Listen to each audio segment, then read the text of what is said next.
अस्सलाम वालेकुम जी। यासर का और मेरा मैच पड़ गया यार आज। ये देखते हैं, ये गोल किए जा रहा है ऐसे ही।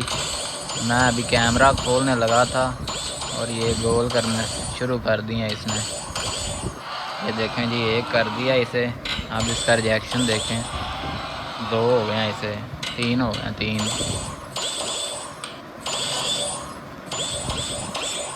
ओ चलें जी, ये देखें चार हो गए हैं। ओहो, 6 लास्ट चांस रह गया यार। अब मुझे लगता है हम हार जाएंगे आज। नहीं जी, 5 और 6।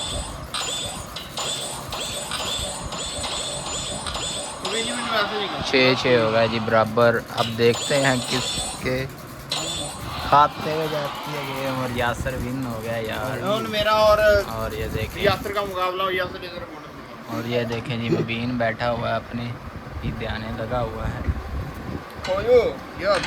आज का व्लॉग एंड करते हैं, ठीक है। और नेक्स्ट गेम पे हम नया व्लॉग लेके आएंगे स्नूकर का, ठीक है।